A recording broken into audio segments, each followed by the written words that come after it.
The bus station smelled like over-brewed coffee and metal, like something old that never quite got the chance to be clean again. I pulled my jacket tighter around me, the fabric stiff from hours of travel, and stared down the dark, empty stretch of road that led nowhere fast. The last bus was gone. Not late, gone. Pulled out 20 minutes before I arrived, the driver not bothering to wait for stragglers. I sighed and checked my phone again.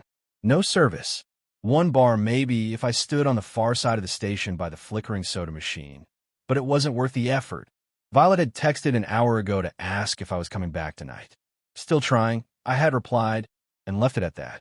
There were maybe 3 other people in the entire place. An old woman sleeping on her suitcase, a guy too wired to sit still, pacing near the restrooms, and a janitor mopping the far end of the tiled floor like it was the only thing anchoring him to time. I didn't notice him until he sat down next to me, Sawyer. He didn't say anything at first, just dropped his backpack with a thud and leaned back, legs stretched out like he belonged there. Like this wasn't the first time he'd missed the last bus.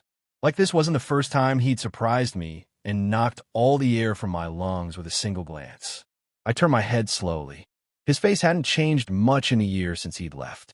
Same tired eyes that always looked like he'd just woken from a dream. Same jawline that tightened when he was hiding something.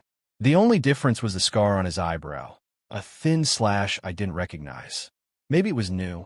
Maybe it had always been there, and I just hadn't looked close enough. "What are you doing here?" I asked, not angry, just stunned. He gave a half smile, crooked and exhausted.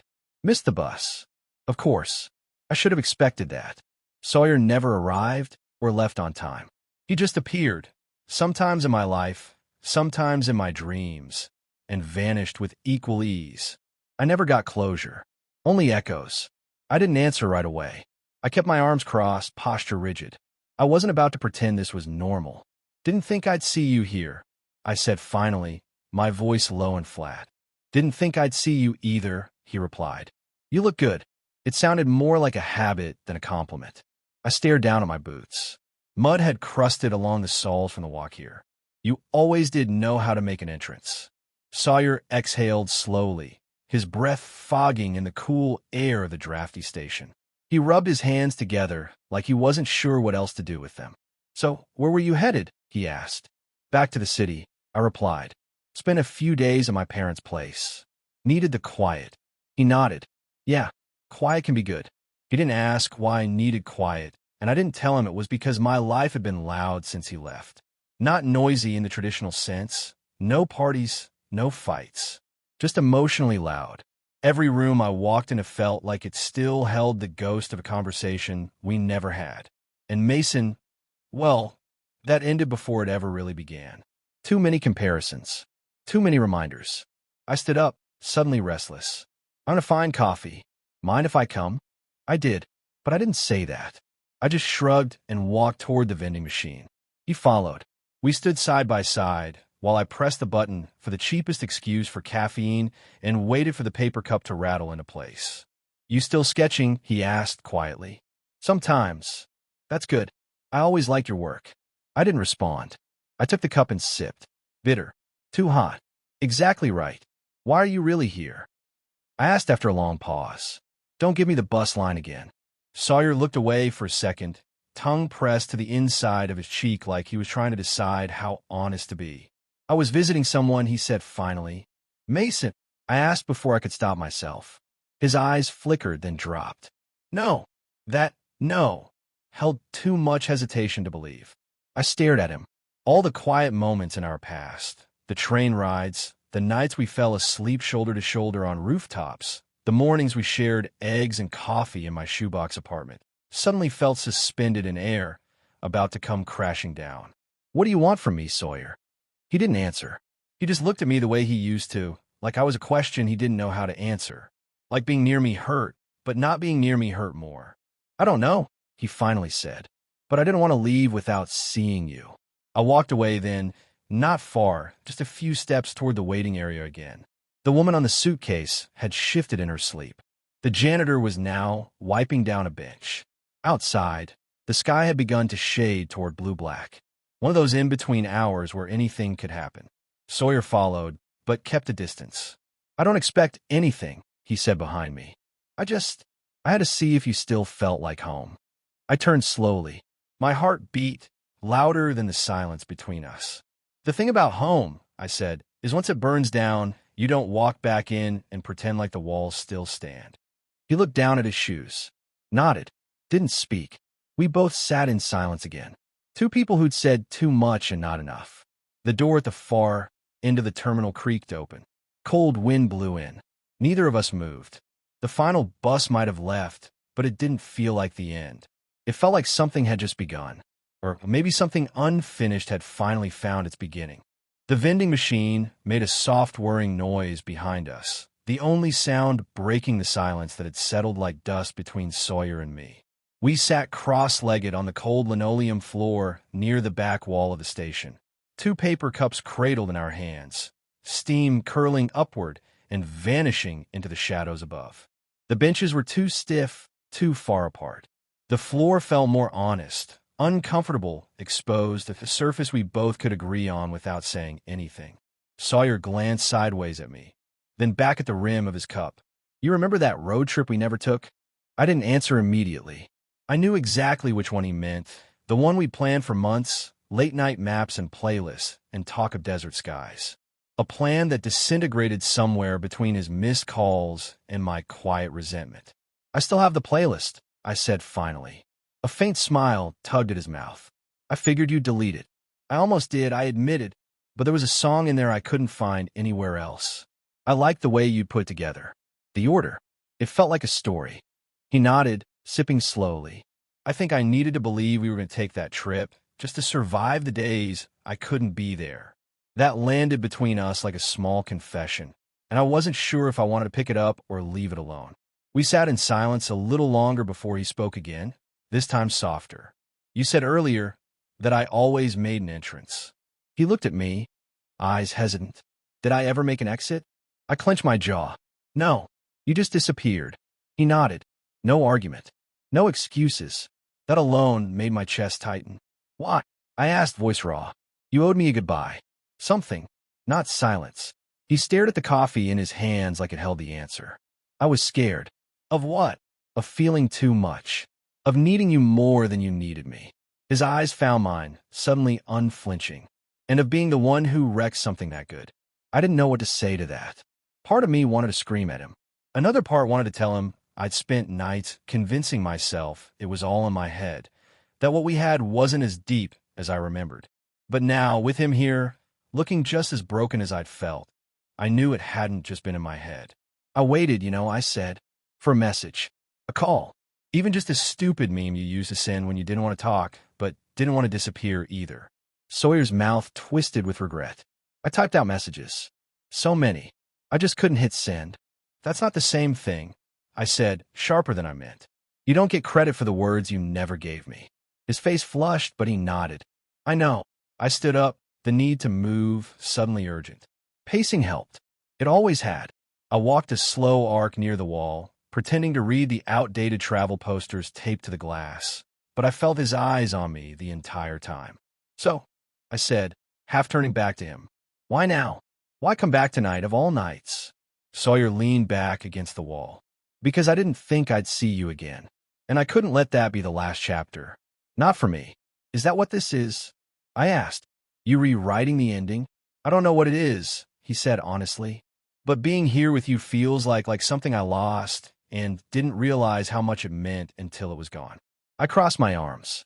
So this is about you. He shook his head quickly. No, it's about us.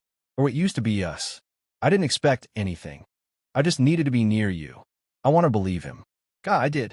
But old wounds don't close just because the person who made them returns. I sat down again, this time closer than before, but still out of reach. Let's make a deal, I said. Sawyer's brow lifted. Okay. Truth for truth. We take turns. No lies.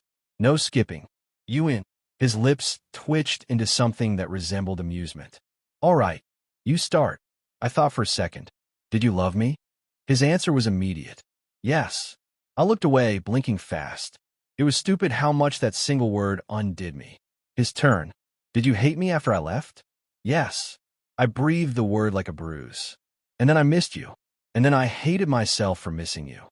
Sawyer looked down, nodding solemnly. My turn, I said. Did you leave because of Mason? He hesitated. That pause was loud enough to be its own answer. I didn't leave because of him, he said. But he was there, when I was falling apart. I felt the words settle like stones in my stomach. Did you love him? I thought I could, he said. But it wasn't real. It stung anyway. He didn't ask a follow-up. Just looked at me with those eyes that never stopped asking for forgiveness without saying the words. Outside, the wind picked up. The old station door rattled faintly on its hinges. It was nearing midnight. You want the real truth? I said. Sawyer nodded. I'm still angry, I whispered. But I don't want to be. He leaned forward, voice low. Then let me try. We stared at each other. Neither of us moved. The distance between us felt both impossible and necessary. Somewhere in the background, a train roared past on a track that no longer led anywhere we needed to go. I didn't know where this was headed, but I wasn't ready to walk away yet. Not just yet. The cold tile beneath my shoes made me realize how long we'd been sitting in that station. My legs had gone numb, but I wasn't ready to stand. Something about the stillness was necessary, like we were both trying to buy a few more minutes before the inevitable unraveling. Sawyer hadn't spoken in a while. His gaze was fixed on the far wall, but his hands kept moving, fidgeting, gripping his paper cup, rubbing the rim like it held some kind of answer. I watched the way his shoulders rose and fell, the way his throat worked as he swallowed whatever words he didn't have the courage to speak. When he finally looked at me, his voice came out quieter than before. Do you ever wonder if we would have lasted if I'd stayed? I shook my head slowly. We didn't even get the chance to find out. He stood up, brushed imaginary dust off his jeans, then offered a hand to pull me up. I hesitated, but took it. His palm was cold, but familiar. And that familiarity did something dangerous inside me. Without saying anything, he started walking toward the far end of the station, past the rows of bolted benches and out-of-order payphones. I followed. Where are we going? I asked. Somewhere private, he said, glancing back. Just to talk. The hallway near the restrooms was dimly lit, one of the bulbs flickering above like it had a pulse of its own. A thin strip of light spilled from under the janitor's closet door, but otherwise, we were alone. Sawyer pushed open the heavy door of the men's restroom and stepped inside. I hesitated at the threshold. He turned back. Just come in for a second. I followed, heart thudding for reasons I didn't fully understand. The space was empty, silent except for the distant hum of fluorescent lights. He let the door swing close behind me, then quietly turned the lock. Click. I froze. He must have noticed. It's not like that, he said quickly. I need to say this without anyone else walking in. His voice wasn't urgent or aggressive, just tired, honest. We stood by the sinks, our reflections fractured in the streaked mirror, both of us looking like echoes of who we used to be. I should have said goodbye, he began. You deserve that. But I didn't have the words. And by the time I found them, I figured it was too late. It was too late, I said. And now you're here. So what changed? Sawyer leaned on the sink, arms braced, head bowed. Mason and I didn't work. He wasn't you. I think I always knew that, but I wanted to prove I could love someone without losing myself. And did you? I asked. He looked up at me, eyes red-rimmed. No, I lost myself anyway. I wanted to feel victorious hearing that. I wanted to feel like I'd somehow won, but I didn't. It just made everything heavier. Why pull me back into this now? I asked.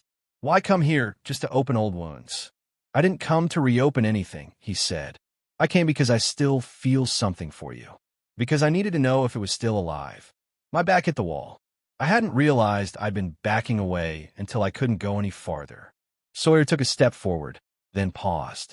I know you don't owe me anything, he said, but I miss you in a way I can't fix with anyone else. I laughed, bitter and short. You miss me? Or you miss how I made you feel? He didn't answer. That's what I thought, I muttered. Sawyer closed the gap slowly, cautiously, like he was approaching a wild animal. He stopped just short of touching me. I'm not asking for forgiveness, he whispered. I just wanted one moment. One chance to be close again. And then, without warning, he kissed me. It wasn't a desperate kiss. It wasn't violent or fast. It was the kind of kiss you give when you're mourning something. When you're saying goodbye to the thing you can't have, but aren't ready to let go of. My body responded before my mind could stop it. I kissed him back, softly at first, then with the ache of everything we'd never said. But as quickly as it happened, reality crashed through me. I pulled away, breathless, my hands pressed against his chest, not pushing but not inviting either. "This doesn't fix anything," I said. "I know," he replied. "But didn't it feel real?" "Yes," I admitted. "That's the problem." He rested his forehead against mine, the space between us closing into silence.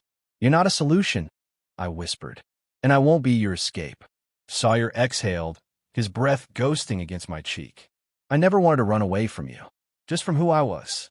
And maybe that's why we broke," I said, "because I was standing still, and you were already gone." We stood like that for a long moment.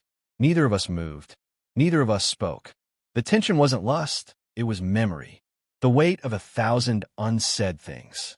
Finally, I stepped back, unlocked the door. He did. No resistance. No argument. The cold air of the hallway hit me like clarity. We didn't speak as we walked back toward the main terminal. He stayed a few steps behind, like even he knew the moment had passed. The station looked the same, but everything inside me felt different. I wasn't sure what would happen next, but I knew whatever it was, it couldn't be what we just tried to relive. That version of us had already ended, and it wasn't coming back. The overhead lights in the terminal buzzed faintly, flickering just enough to feel like they were struggling to stay alive, like the night itself was resisting the inevitable. Sawyer and I returned to our bench, neither of us saying a word. Whatever had passed between us in that bathroom had evaporated into the sterile air of the station. It wasn't love. It wasn't closure. It was something unfinished and worse, something misused. I sat with my back pressed against the cool wall, knees pulled up to my chest. Sawyer sat 2 seats down from me, as if the space between us might erase what had just happened. I could feel him glancing at me occasionally, but I kept my eyes on the far window, where a set of red tail lights blinked in the distance, a delivery truck idling near the service lot. Even it seemed more honest than whatever had just unfolded. Then his phone buzzed. He flinched like he hadn't expected it, fished it out of his coat pocket, and stared at the screen a little too long. I caught his name flicker across the lock screen. Mason. I didn't say anything. I didn't have to. The silence between us cracked like thin glass under weight. Sawyer stood quickly. "I need to take this." He walked toward the vending machine area, lowering his voice as he answered. I watched him disappear around the corner, his posture rigid, his free hand running through his hair like he always did when he was cornered. I sat there, pulse climbing, breath shallow. My instinct screamed, but I told myself not to assume, not to spiral. Still, the itch wouldn't leave. The uncertainty gnawed like a splinter under skin. I glanced at his backpack, half-zipped and slumped on the floor beside his abandoned coffee cup. I shouldn't have done it, but I reached for the phone. I wasn't looking for proof. I was looking for the lie he was trying not to tell. His screen was still unlocked. One swipe opened the messages. Mason's name was pinned at the top. The most recent thread was from just a few hours ago. "Mason, I told you not to go tonight. Mason, if you're doing this for closure, fine. But if you're doing it to fix something with him, don't come back. Mason, you said we were moving forward." Below that, an unsent draft hovered in the reply box. I stared at the blinking cursor. Words half-typed, half-erased. "I just need to see him one more time. I promise it doesn't mean anything." My stomach twisted. A chill crawled up my spine that had nothing to do with the air. Sawyer returned before I could lock the screen. He froze when he saw me holding it. I started, but the words caught in my throat. His expression faltered. "You went through my phone?" "I looked," I said flatly, holding out to him. "And I'm glad I did." He didn't take it. He just stood there, pale under the fluorescent lights. "You're still with him," I said. "And this whole night, you were never honest." "It's complicated," he muttered. "No, it's really not." My voice shook. "You wanted to feel something real again. So you came back to the person who gave it to you once, hoping to bottle it up and take it back to someone else." Sawyer's lips parted, but he said nothing. "I'm not a checkpoint," I continued. "And I'm not some lost chapter you get to reopen when your current story feels hollow." "I didn't plan for this," he said weakly. I didn't know how it would feel, seeing you again. But you knew you weren't free, I snapped. And you still kissed me. He stepped forward, hands out slightly like he could rewrite what happened with gesture alone. I didn't want to hurt you. But you did, I said. And not because you chose him, but because you didn't even have the courage to admit you already had. Sawyer finally took the phone, eyes dark with something like shame. I was confused. No, I said. You were selfish. We stood in silence again. No longer the kind that asked questions, just the kind that meant nothing else needed to be said. He sat down slowly, his hands clasped tight in his lap. I didn't expect you to still matter this much. I wish I didn't, I whispered. The station had emptied out while we argued. Even the pacing man was gone. Just the janitor remained, mopping near the far end with the slow rhythm of someone who'd seen too much and said nothing about any of it. I pulled my jacket tighter and stood up. I'm going to walk. There's no bus till morning, he said quietly. I know. Where will you go? Anywhere you're not. He didn't argue. He didn't offer a ride or an apology. He just nodded, like he knew better than to reach for something already slipping through his fingers. As I stepped outside, the cold hit hard. I welcomed it. It made everything feel more real. I turned the collar of my coat up and started down the sidewalk, the echo of Sawyer's voice fading behind me. My phone buzzed. A message from Violet lit up the screen. Violet, you okay? I typed back, fingers trembling, but certain. Me? Not really. But I will be. Then I shoved my hands in my pockets and kept walking. Toward nothing in particular, but away from everything I no longer needed. The town was silent, the kind of silence that didn't just fill the space, it swallowed it.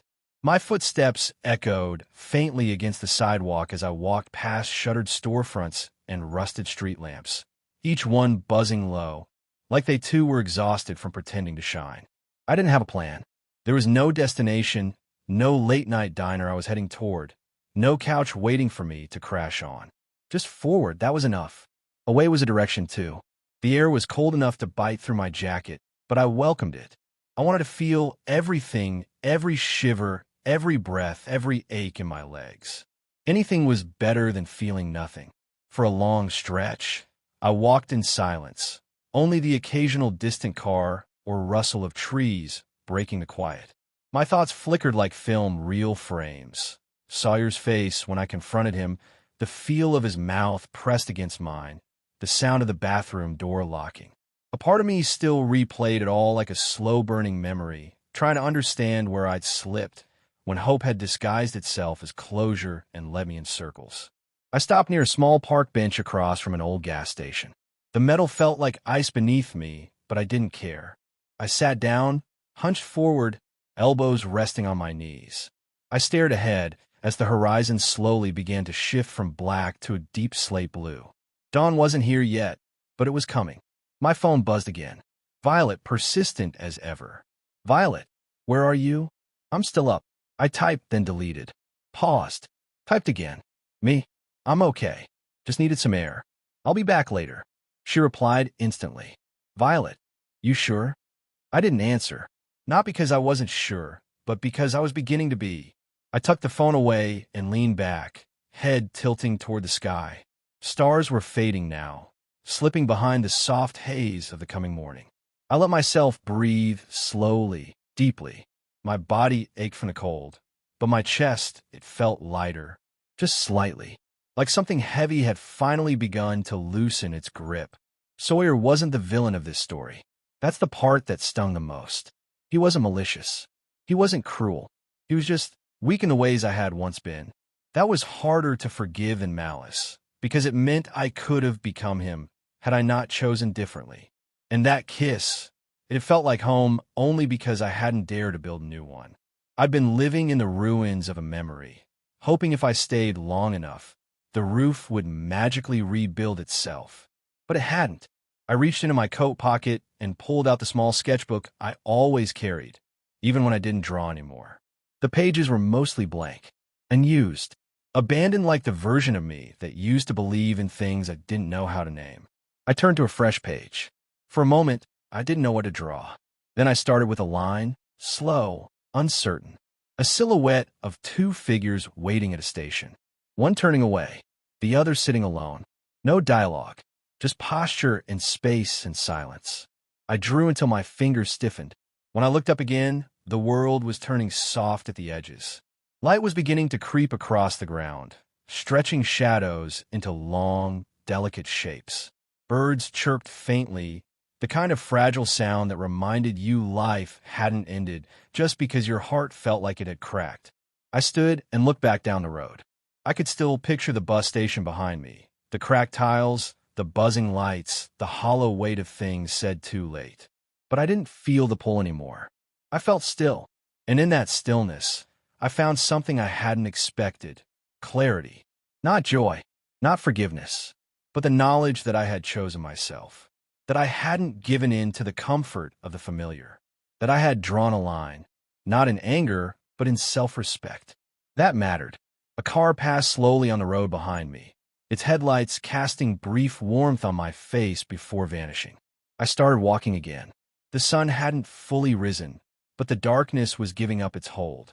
I pulled my phone from my pocket one last time and sent Violet a final message. Me, I'll be home before noon. Let's get breakfast. Your treat.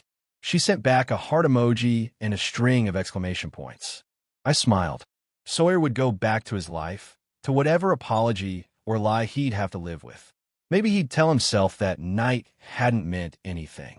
Maybe he'd lie to Mason, or maybe he'd be honest. Either way, it wasn't my story anymore. Mine had just begun again, and maybe, just maybe, I wouldn't be writing this next chapter for someone else. Maybe this one was for me.